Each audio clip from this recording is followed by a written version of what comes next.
10:28 de la mañana. Hace un ratito hacíamos referencia a una encuesta que había recién salido en las últimas horas de ayer de la consultora Proyección de Santi Giorgetta, de Manu Zunino, que uno de los ítems que mencionaba era cuáles son hoy las principales preocupaciones de la gente. Y a mí me llamó la atención esto, cómo van modificándose las cuestiones, y aparecen en los primeros 4 lugares, lo digo rápidamente, los bajos salarios, la inseguridad, la inflación, y aparece muy fuerte el tema del desempleo y el miedo a perder el trabajo. Vamos a hablar de esto porque hay mucha preocupación por lo que está ocurriendo en relación a este tema. Lo vamos a saludar a alguien que sabe muchísimo del asunto y que es además una persona a la que solemos consultar y recurrir, que es Luis Campos, referente del área laboral de la CTA Autónoma, que además es investigador y coordinador del Observatorio del Derecho Social. Luis, acá Gaby de la Lisi, Martín Epstein y Lu Miranda te estamos saludando en Re. ¿Cómo estás? Hola, ¿qué tal? ¿Cómo están ustedes? Bien, gracias por charlar un ratito con nosotros. Leíamos ayer un hilo de tuit que hiciste, siempre, como siempre, muy interesante, pero arrancabas vos diciendo hay mucha preocupación por lo que está pasando con el tema empleo. Sí, son datos oficiales de la Secretaría de Trabajo que se publican mensualmente. Ayer se publicaron los datos correspondientes al mes de julio, es decir, vienen con cierta demora, lógica, porque es el tiempo que tarda en procesarse esta información, y los datos de julio confirmaron algo que ya se había visto el mes anterior, en junio, que es el inicio de una etapa de destrucción de puestos de trabajo en el sector formal de la economía. En junio había sido muy fuerte, en julio volvió a ser muy fuerte, en solo 2 meses se perdieron alrededor de 22.000 puestos de trabajo en el sector privado registrado, lo cual es una señal de alarma muy grande, sobre todo pensando en que en agosto hay algunos datos oficiales que ya anticipan que la situación del empleo formal también habría sido muy, muy complicada. Una encuesta que publica la Secretaría de Trabajo también todos los meses, la encuesta de indicadores laborales, que dio el peor agosto de la última década, sacando 2018, es decir, es el segundo peor agosto de la última década.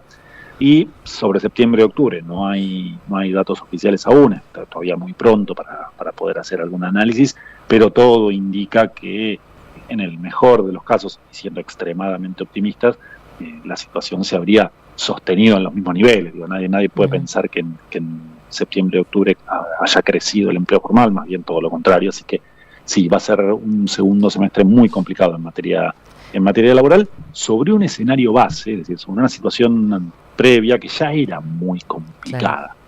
Claro. Para resaltar una cosa, Luis, es una foto que ya un poco queda vieja, digamos, los datos oficiales. Exacto. Y la sensación que da es que no hay nada, no hay ningún indicador que nos esté mostrando que esto pueda tener algún tipo de recuperación, y sobre todo remarcar que estamos hablando de el empleo registrado, ¿no?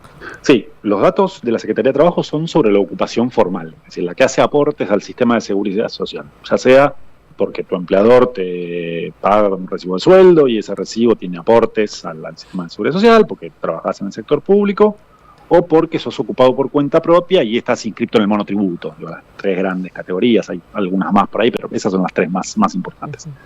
Ahora, en lo que tiene que ver con los asalariados registrados, es decir, sector público, sector privado y casas particulares, que es también una parte importante, en el último año y medio, es decir, entre noviembre del 2023 y julio del 2025, se perdieron más de 200.000 puestos de trabajo en el sector formal. Y eso, también es importante ver un poco la película, no solo la foto, por más que esta foto sea un poco vieja, como decís, un poco sepia, pero si miramos la película, eso también te sirve para ver tendencias, y también te sirve para explicar un poco por qué crece este desánimo, este enojo, esta desilusión, en muchos casos, que es que la gran parte de esa caída se concentró en el primer semestre del 2024.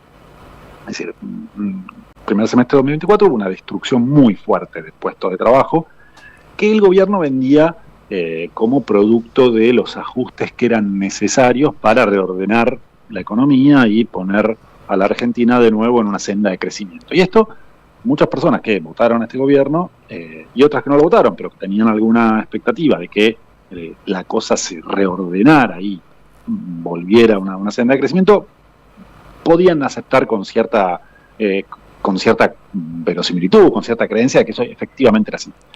Bueno, lo cierto es que el empleo formal tocó piso a mediados del 2024 y empezó a crecer muy levemente. Ahora ese crecimiento duró 3 meses, 4 meses.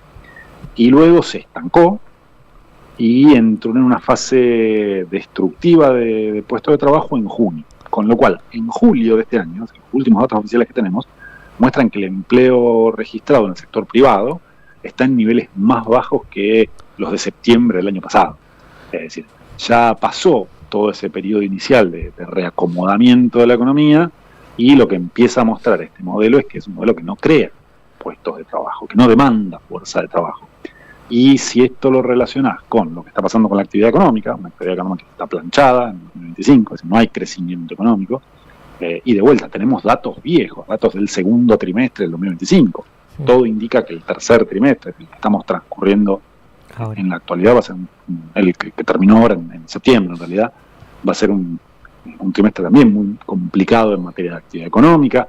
Y además, aún si le fuera bien a este modelo, los sectores que traccionan la actividad económica, dado este funcionamiento de la economía, son sectores que no demandan mucha fuerza de trabajo. Minería, energía, petróleo, agroindustria a gran escala. Ahora, son sectores muy importantes para la economía de nuestro país, pero que si no tienen algún tipo de condicionante, algún tipo de regulación por parte del Estado que genere eslabonamientos productivos para arriba, que genere algún tipo de desarrollo de proveedores, son sectores que son muy capital intensivos, es decir, requieren mucha inversión, pero luego no demandan mucha fuerza de trabajo. Y esto se ve muy claramente en algunas estadísticas. Por ejemplo, la provincia que tuvo un mejor comportamiento en el empleo en el último año y medio fue Neuquén. Claro. En Neuquén hubo un crecimiento del empleo, 3,5%, un crecimiento relativamente importante que se suma a un crecimiento muy fuerte que viene teniendo Neuquén en el empleo registrado, formal, del sector privado, en los últimos años. Empujado, como decís vos, por este sector. Eso es vaca muerta. Es vaca muerta. Hay que ponerle, le podés poner un nombre apellido. Vaca muerta y todo lo que se genera alrededor de vaca muerta. A ver, y no es un problema ese. Al contrario, está bien, está bueno. Después podemos discutir otras cosas de vaca muerta. Pero en términos del impacto en el empleo, está bien. Ahora, lo que te muestra eso es que por sí solos estos sectores no te mueven el empleo a nivel nacional. Luis. Sí. ¿Qué tal, Martín? Te saluda Martín Epstein. Hola, Martín. Sabes que justo estaba mirando el hilo que publicaste, me parece súper interesante pensar las múltiples aristas que muestran un modelo económico que no está pensado para generar puestos de trabajo. Primero, por esto que decías al comienzo, caen 200.000 puestos de trabajo registrados y apenas de alguna manera compensan con 123.000 nuevos monotributistas. Pensando en empeorar las condiciones de empleo, pero sostener el nivel de actividad. Pero efectivamente, salvo Neuquén, Mendoza, Tucumán, el resto de las provincias tienen una pérdida sostenida de puestos de trabajo. La gran pregunta que me surge a mí, desde tu experiencia, tanto en la cuestión de análisis de datos como de dentro de la CTA, es ¿por qué hay como un clima de tensa calma? ¿Por qué no hay una sensación de, no digo estallido, pero sí de mayor conflictividad en las calles? ¿Qué interpretación haces de eso? A ver, eso es ir a otro terreno. Me parece que todavía hay una cierta contención de algunas variables clave de la economía que hacen que esa situación, que no se aceleren los tiempos. Uh-huh. Efectivamente, la reducción de la inflación es un fenómeno que genera no que genera algún impacto, sino que contiene, que impide un agravamiento de la situación. Uh-huh. Todavía la inflación está en niveles muy elevados para el funcionamiento normal de la economía, y las razones por las cuales esa inflación no crece aún más no son nada virtuosas, tienen más que ver con un estancamiento de la actividad económica, con que es muy difícil comprar algo. Uh-huh. Pero lo cierto es que el hecho de que la inflación esté contenida permite que la crisis no se agrave, que no se acelere. A diferencia de otros momentos donde la inflación también no era un problema. Nosotros llegamos al 2001 con deflación. Uh-huh. O sea, la crisis del 2001 no con una inflación del 2%, sino con una inflación negativa, que tiene otros problemas. Sí. Pero en ese momento veníamos de muchos años de acumular tasas de desempleo muy elevadas.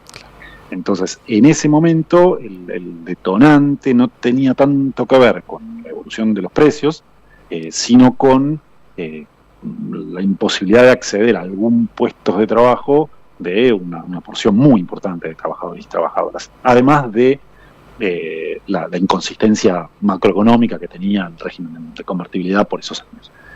En este momento me parece que hay dos fenómenos que están, por lo menos, manteniendo, que explican para mantener esa que sirven para explicar esa tensa calma. Por un lado, efectivamente, precios que están relativamente contenidos. Y, por otro lado, un crecimiento muy fuerte de las modalidades de refugio en la estructura laboral, que son fundamentalmente el empleo por cuenta propia, y lo que más está creciendo en este último año y medio es el empleo por cuenta propia informal. Es decir, es ya ni siquiera estos 127.000 monotributistas que dice, que señala el informe del Ministerio de Trabajo, de la Secretaría de Trabajo, sino el cuenta propia que ni siquiera tiene para pagarse el monotributo. Claro. Eso es lo que está creciendo mucho, y eso es lo que explica también que no suba mucho el desempleo. Entonces, estamos teniendo un mercado laboral con un crecimiento muy fuerte de modalidades precarias de inserción en la estructura ocupacional, con muy bajos ingresos, pero que todavía permiten que haya muchas personas, muchos trabajadores y trabajadoras que tengan ingresos. Y que tengan ingresos en un contexto de precios relativamente estables. Claro. Insisto con esta idea de los precios relativamente estables, porque de vuelta, el 2% mensual de inflación es una inflación muy alta, pero venimos de niveles inflacionarios mucho más complicados. Entonces, en ese escenario me parece que todavía hay un escenario que sirve para explicar esta relativa calma, que de vuelta, nunca sabes cuál es el disparador, cómo se aceleran los tiempos, pero lo cierto es que la sensación y un poco la lectura que uno puede hacer a partir de estos datos es que el modelo económico, al menos como lo conocimos hasta ahora, ya dio todo lo que tenía para dar. Claro. No tiene mucho más para dar. Y en esa situación, el futuro no parece muy promisorio. Te hago una consulta justo sobre eso. En la experiencia, democrática, en la postdictadura, ¿con qué velocidad? Porque yo estoy en lo que pesco, lo que noto es, más allá del número, los 200.000 puestos de trabajo registrados perdidos, la velocidad, ¿no? Digo, en menos de 2 años, un deterioro muy marcado. ¿Lo compararías con algún ciclo histórico anterior en términos de intensidad en la pérdida de trabajo registrado? A ver, 2018 y 2019 tendría que revisar los números, pero lo que recuerdo es que fue peor. Peor, ok.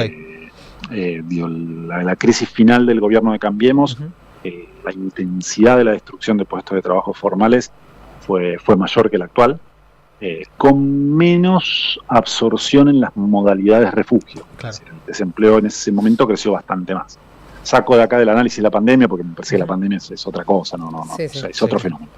Pero el 2018-2019 fue un proceso más intenso de destrucción de puestos de trabajo, y si no, hay que remontarse a la crisis final de la convertibilidad, el estallido del 2001 y 2002, que fueron años que también, yo diría, me parece que responden a un fenómeno distinto, que todavía estamos lejos de ver esas intensidades.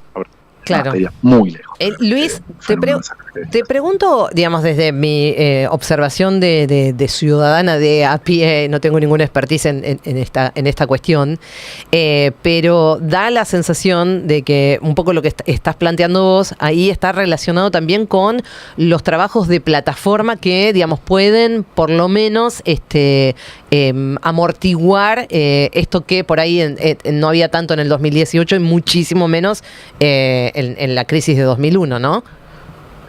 Absolutamente. Hoy el empleo por cuenta propia está a tiro de un celular. Y cuando hablamos de empleo de plataforma, automáticamente nos imaginamos el trabajadora que sale con su auto a transportar personas, o con su bicicleta a transportar mercancías, pero hay muchas otras formas del trabajo por plataforma que, de vuelta, basta con tener un celular y acercarse a alguna feria, a comprar ropa y revenderla entre grupos de WhatsApp de conocidos. Claro. o de los grupos de los compañeros y las compañeras de tus hijos en la escuela, los vecinos. Digo, eso está funcionando mucho. Y de vuelta, son modalidades de refugio, modalidades que tienen muy baja rentabilidad, de subsistencia, en algunos casos con algún nivel de registro. Por ejemplo, algunas aplicaciones te exigen estar registrado en algún sistema de seguridad social, te exigen estar inscrito en el monotributo. Otras modalidades de trabajo por cuenta propia no, pero lo cierto es que efectivamente hoy el empleo por cuenta propia está a tiro de un celular y algún bien de capital que no es para nada lujoso, como puede ser un auto, una bicicleta, o tan solo de vuelta ir a comprar mercaderías y revenderlas por alguna página de internet.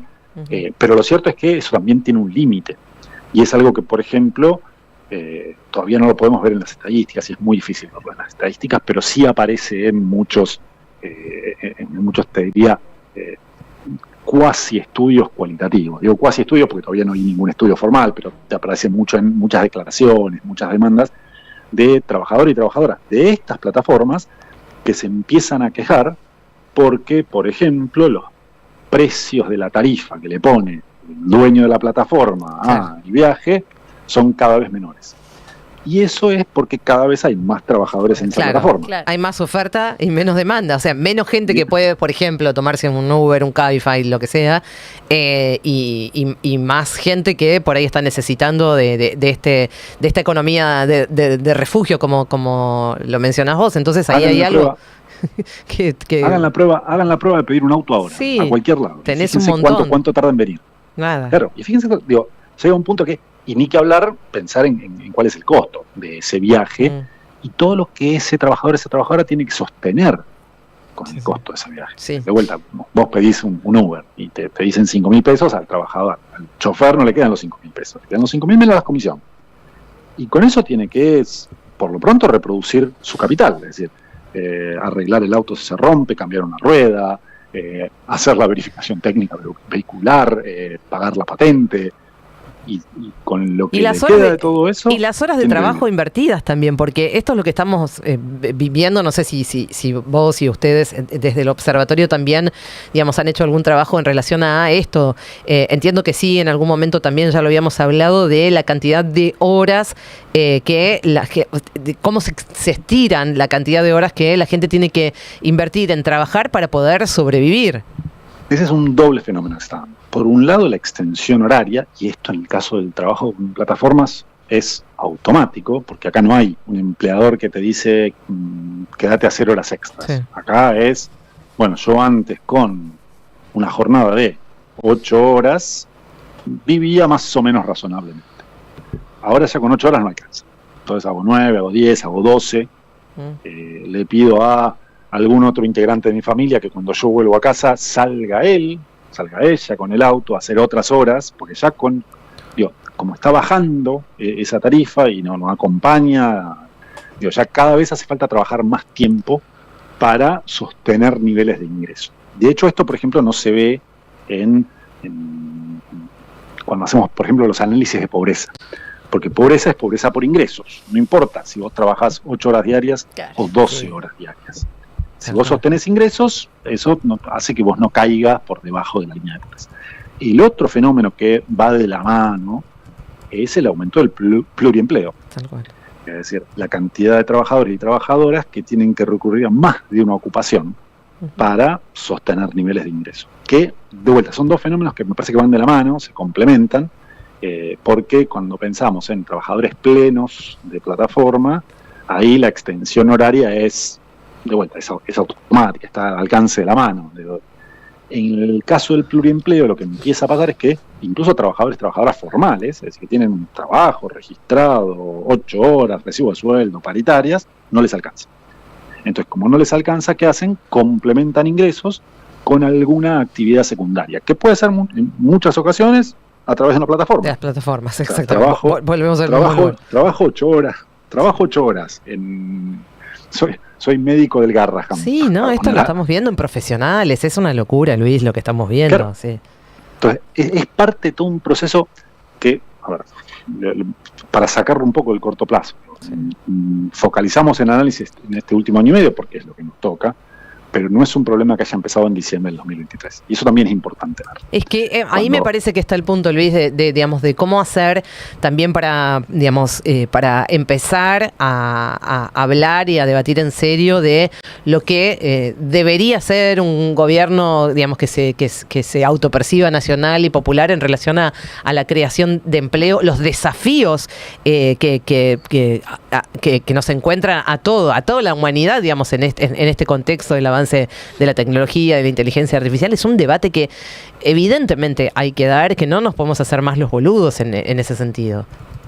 Mira, yo ayer, a propósito de lo de Twitter, estos intercambios que se generan con personas que uno ni conoce, en un momento me salió a decir, el desafío debería ser rearmar una economía que sea más aburrida, que no estemos pendientes del día a día, de la evolución de las variables financieras, y que esa economía más aburrida permita un crecimiento moderado, sostenido en el tiempo, y que el empleo vaya acompañando ese crecimiento moderado de la economía a lo largo del tiempo y que sea sostenido en el largo plazo. Tal cual. Que de vuelta, nobleza obliga, es muy fácil decirlo, después hay que estar en ese lugar y jugar con un tablero y con una botonera en la cual, en una economía como la Argentina y con los desequilibrios que tiene la economía argentina ya desde hace mucho tiempo, hay luces rojas sonando por todo el tiempo.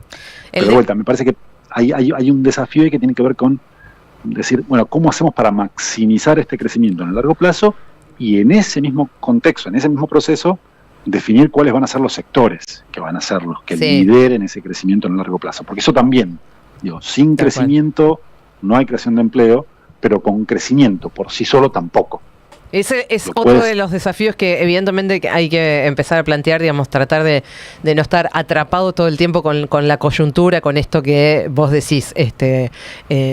No nos aburre para nada porque tenemos que estar pendientes permanentemente de todo lo que pasa, todos los días épicos, históricos en la Argentina que estamos viviendo en este último tiempo, que además me parece que es eso, no nos deja avanzar en los debates que realmente importan, que es cómo se puede sostener creación de empleo sustentable, hablar de las reformas laborales, digamos, que no asustarse con esa palabra y decir, bueno, cuáles son los desafíos que nos plantea el mundo de acá en adelante, pero evidentemente estamos todavía atrapados. Vamos a proponernos eso, Luis, así que seguramente dentro de muy poco tiempo te volveremos a convocar para seguir hablando de estas cosas que no sean tan coyunturales y que sean más estructurales. Te agradecemos muchísimo esta charla. Dale, cuando quieran la seguimos. Un abrazo. Luis Campos, entonces, acá con nosotros es director del Observatorio justamente de Trabajo, de Derecho Social de la CTA Autónoma, investigador, interesante porque vayan a leer el hilo de tweet, que ahí está mucho más detallado, con unos gráficos súper interesantes para ver en dónde estamos parados. Nos quedó afuera el tema de lo que estábamos viendo hace un ratito, Martín, de la feria de empleo que se está dando en la rural, en donde hay colas interminables. Vos tenías el numerito ahí de... Recién vi que había 35.000 personas inscritas para 1.800 puestos. Que vayan a saber de qué condiciones son, ¿no? Porque totalmente. Pueden ser pasantías, trabajo a prueba, pero en principio hay 1.800 cupos y hay 35.000 personas anotadas. Faltan 9 minutos para las 11 de la mañana. Tenemos mucho más acá en Portate Bien hasta las 12 del mediodía en Re 107.3.